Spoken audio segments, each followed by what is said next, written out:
Hello friends, welcome to my TET class. Friends, आज हम पढ़ेंगे हमारा संविधान। ये हम किसके अंतर्गत पढ़े तो हमको आपको दिखा देते हैं। ये देखिए पर्यावरण का पार्ट है। यहाँ पे हमें पढ़ना है संविधान, जो पर्यावरण के अंतर्गत आएगा। लेकिन इसके अलावा ये आपके सेकंड पेपर में ये देखिए नागरिक शास्त्र लिखा है ना, ये सेकंड पेपर में आपको पढ़ना है हम और हमारा संविधान। यानी कि फर्स्ट पेपर और सेकंड पेपर दोनों के लिए ही इम्पोर्टेंट है। तो आइए स्टार्ट करते हैं अपनी वीडियो, देखते हैं हम हमारा संविधान। फ्रेंड्स, जब हमारा देश आजाद हुआ तो हमारा देश पूरी तरह से अंग्रेजों द्वारा बनाए गए कानूनों के अनुसार चलता था। लेकिन कुछ बुद्धिजीवी लोग थे जो ये चाहते थे कि देश अब हमारा आजाद हुआ है तो वो हमारे ही नियमों और कानूनों पे चले, यानी कि हमारा देश किसी और के बनाए हुए कानूनों पे न चलकर अपने बनाए हुए कानूनों पर चले। और यही सोचकर संविधान का निर्माण किया गया। कैसे बना हमारा संविधान, इसे देख लेते हैं।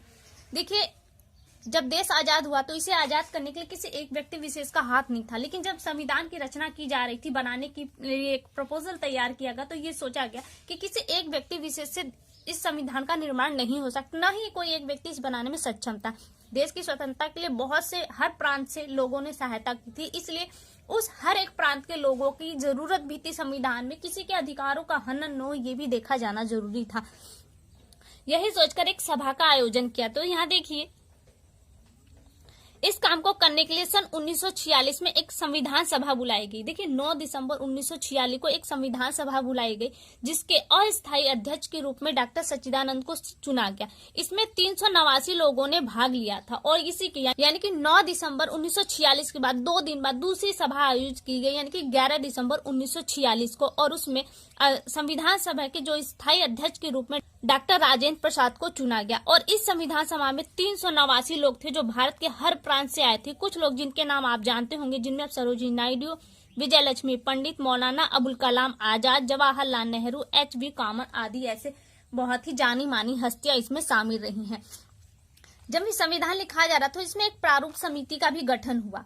प्रारूप समिति के अध्यक्ष डॉक्टर भीमराव अध्यक्ष थे। देखिए यहाँ से 3 प्रश्न बने कि संविधान सभा की जो प्रथम बैठक है उसके अध्यक्ष कौन थे, तो डॉक्टर सच्चिदानंद सिन्हा थे जो अस्थायी अध्यक्ष थे। उसी के 2 दिन बाद जो संविधान सभा बुलाई गई उसमें स्थायी अध्यक्ष चुने गए। किसे चुना गया, तो डॉक्टर राजेंद्र प्रसाद को चुना गया। एक प्रश्न बनेगा कि संविधान सभा की जो प्रारूप समिति गठित तो उसके अध्यक्ष कौन थे, तो डॉक्टर भीमराव अंबेडकर थे। संविधान सभा को 26 नवंबर 1949 को स्वतंत्र भारत के संविधान को स्वीकार कर लिया, कि जो हमारा संविधान बनकर तैयार हुआ था, हमारे संविधान को बनने में 2 वर्ष 11 माह और 18 दिन का वक्त लगा था। इसके बाद जब 26 नवंबर 1949 को इसे स्वतंत्र भारत के संविधान में, यानी कि उस संविधान को ही संविधान में स्वीकार कर लिया गया और इसे 26 जनवरी 1950 को संपूर्ण भारत में लागू कर दिया गया। इसीलिए 26 जनवरी को गणतंत्र दिवस के रूप में मनाया जाता है।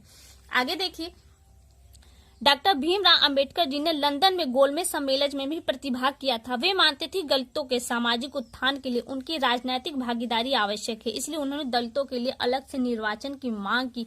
उनके फलस्वरूप विधानमंडलों में दलितों के स्थान पर आरक्षण भी दे दिया गया, यानी कि अब दलितों को आरक्षण मिल चुका था विधानमंडलों में। आगे देखिए, आगे दिया है कि हमारा संविधान, भारतीय संविधान लिखित एक विशाल संविधान है कि विश्व का सबसे बड़ा लिखित संविधान किसका है, तो वो भारत का है। इसे आवश्यकता पड़ने पर संशोधन एवं परिवर्तन किया जा सकता है। जब हमारा संविधान लिखा गया, यानी कि मूल जो संविधान था उसमें 22 भाग, 395 अनुच्छेद और 8 अनुसूचियां थी का मतलब इसमें कुछ परिवर्तन हुआ। क्या परिवर्तन हुआ, अब अनुसूचियों की संख्या बढ़कर 12 हो गई, जो पहले 8 थी। और ये हमारा देखिए संविधान का प्रस्तावना है।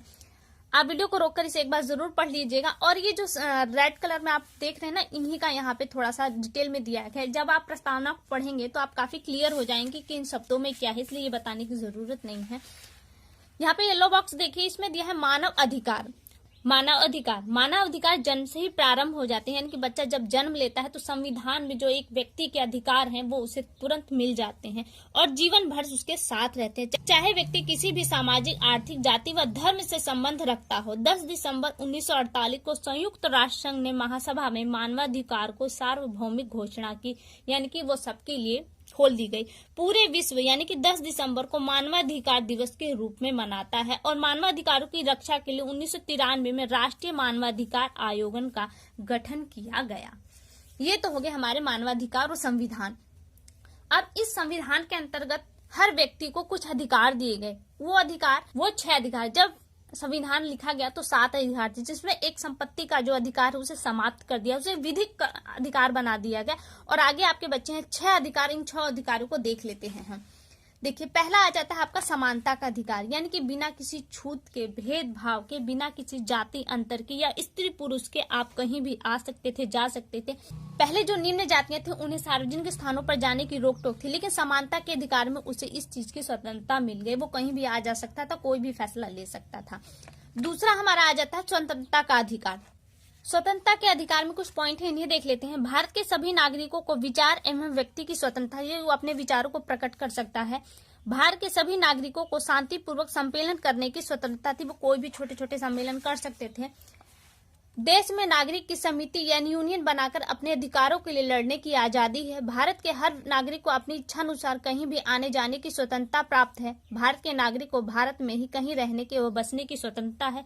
भारत का कोई भी नागरिक को अपनी इच्छा के अनुसार रोजगार प्राप्त कर सकता था। ये उसके थे स्वतंत्रता के अधिकार।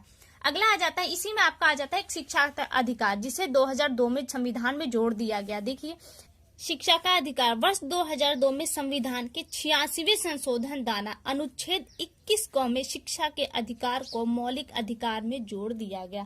फ्रेंड्स, यहाँ से एक प्रश्न बनता है, देखिए हम ऊपर ही छूट गया कि मौलिक अधिकार कहाँ से लिए गए हैं। तो मौलिक अधिकार आपके संयुक्त राज्य अमेरिका यानी कि यूएसए के संविधान से लिए गए हैं। यहाँ से प्रश्न बनेगा कि 2002 के किस अनुच्छेद में संशोधन करके शिक्षा के अधिकार को जोड़ा गया। तो 21 क के अनुच्छेद में संशोधन कर शिक्षा के अधिकार को जोड़ा गया। इसके तहत 6 से 14 वर्ष की आयु के सभी बच्चों को निःशुल्क और अनिवार्य शिक्षा उपलब्ध कराना ये सरकार का दायित्व हो गया। आगे दिया है कि इस अधिकार को प्रभावी बनाने के लिए संसद द्वारा निःशुल्क और अनिवार्य बाल शिक्षा अधिकार अधिनियम 2009 यानी कि आरटीई एक्ट 2009 पारित किया गया। राष्ट्र के अनुमोदन के साथ ही अब देश के हर एक बच्चे को शिक्षा का मौलिक अधिकार कानूनी रूप से प्राप्त है। ये हमारे हो गए अधिकार। अभी देखिए हमने 2 पढ़े अधिकार, समानता का अधिकार और स्वतंत्रता का अधिकार। अगला हमारा आ जाता है शोषण के विरुद्ध अधिकार, यानी कि हम किसी भी व्यक्ति का शोषण नहीं कर सकते, या हमारा कोई शोषण कर रहा है तो हम उसके खिलाफ कानूनी कार्रवाई कर सकते हैं।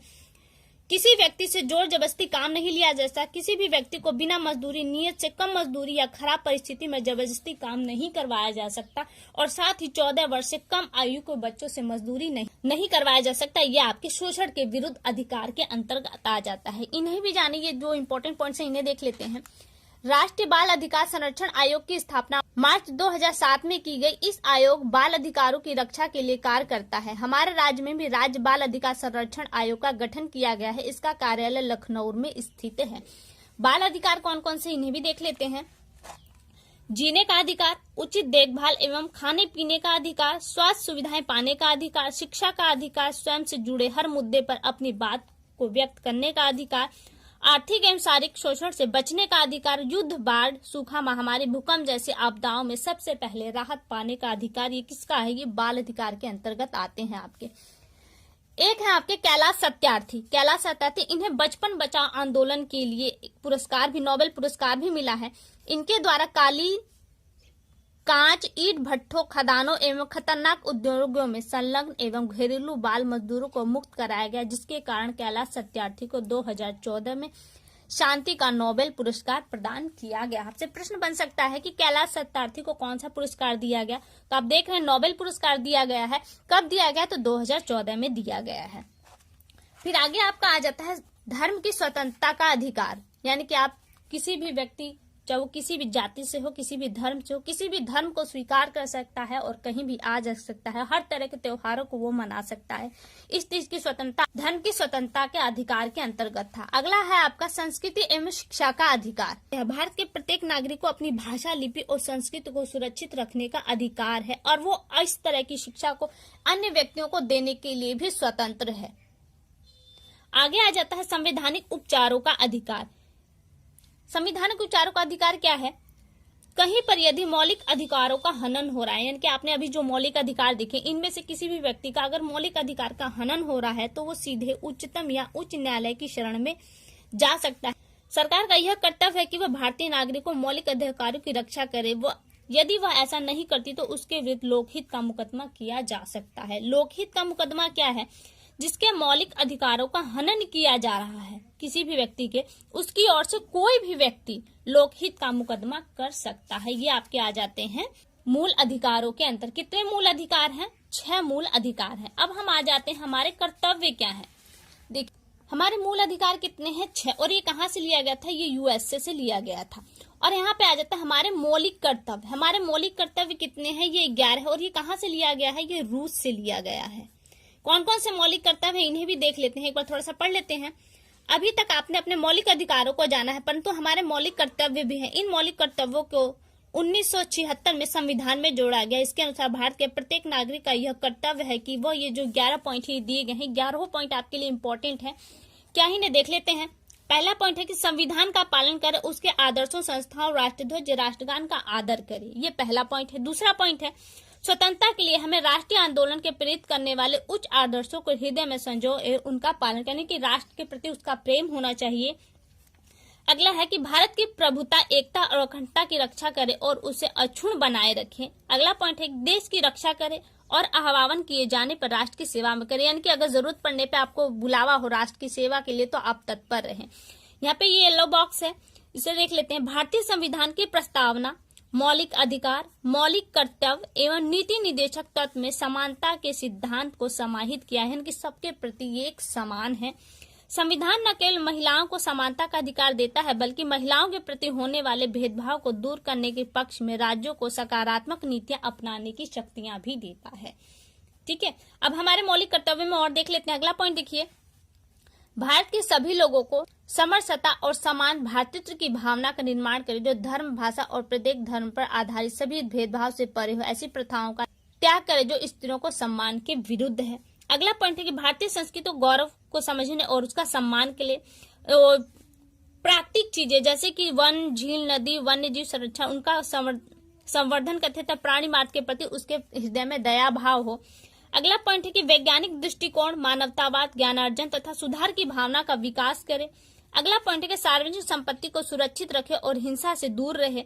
व्यक्तिगत और सामूहिक गतिविधियों में सभी क्षेत्रों में उत्कर्ष की ओर बढ़ने का सतत प्रयास करे, जिससे राष्ट्र का निरंतर प्रयास और प्रगति के पथ पर जाए। लास्ट पॉइंट है यहाँ पे, हर माता पिता या संरक्षण 6 से 14 वर्ष की आयु के अपने बच्चे या अपने पाले को, यानी जो गोद लिया बच्चा होता है उसके लिए है, को शिक्षा के लिए अवसर प्रदान करे। यह कर्तव्य 2002 में संविधान में जोड़ा गया, जो अपने शिक्षा के अधिकार के रूप में पढ़ा। वर्तमान में मौलिक कर्तव्यों की संख्या 11। हमने कहा ना कितनी संख्या है? 11। प्रश्न बन सकता है कि मौलिक कर्तव्य कितने हैं? 11 है। और मौलिक अधिकार कितने हैं? 6 हैं। किस अधिकार को समाप्त किया? तो संपत्ति के अधिकार को मौलिक अधिकार से समाप्त कर दिया गया है। मूल अधिकार एवं कर्तव्य परस्पर जुड़े हैं। हमें अपने अधिकारों के प्रति जागरूक होने के साथ साथ अपने कर्तव्यों का भी पालन करना चाहिए। आगे आपका ये टॉपिक कंप्लीट हो जाता है। यहाँ पे अभ्यास के लिए कुछ काम है, देख लेते हैं। संविधान सभा के अध्यक्ष थे, तो संविधान सभा के हमने कहा कि 9 दिसंबर को जो संविधान सभा आयोजित की थी उसमें अस्थायी अध्यक्ष के रूप में डॉक्टर सच्चिदानंद सिन्हा को लिया गया था, लेकिन सच्चिदानंद सिन्हा का यहाँ पे नाम नहीं है। इसलिए संविधान सभा के जो अध्यक्ष हुए जो 11 दिसंबर सभा में थे वो थे डॉक्टर राजेंद्र प्रसाद। इसलिए प्रश्न के अनुसार आपका ऑप्शन ए यानी कि अ सही है। अगला है कि मौलिक अधिकारों की संख्या है, तो मौलिक अधिकार कितने हैं आपके? 6। यही प्रश्न आपके एग्जाम में भी हो सकते हैं, सेम वैसे प्रश्न उत्तर है जो हमारे लिए नहीं है। आगे देख लेते हैं खाली स्थान। संविधान सभा के प्रारूप समिति के अध्यक्ष तो हमने बताया था कौन थे। ये प्रश्न देखिए, प्रश्न यही रहेगा लेकिन ऑप्शनली आपके ऑप्शन आपके सामने रहेंगे। तो कौन थे? डॉक्टर भीमराव अम्बेडकर। ठीक है। संविधान द्वारा भारतीय संविधान को मौलिक कर्तव्य दिए गए हैं। कितने मौलिक कर्तव्य हैं? 11 मौलिक कर्तव्य हैं। मौलिक अधिकारों के हनन पर भारतीय नागरिक किसकी शरण लेगा? उच्च न्यायालय या सर्वोच्च न्यायालय की वो शरण ले सकता है। तो यहाँ से देखिए आपका ये टॉपिक कंप्लीट हुआ। अगली वीडियो में आपसे फिर मुलाकात होगी, तब तक के लिए नमस्कार।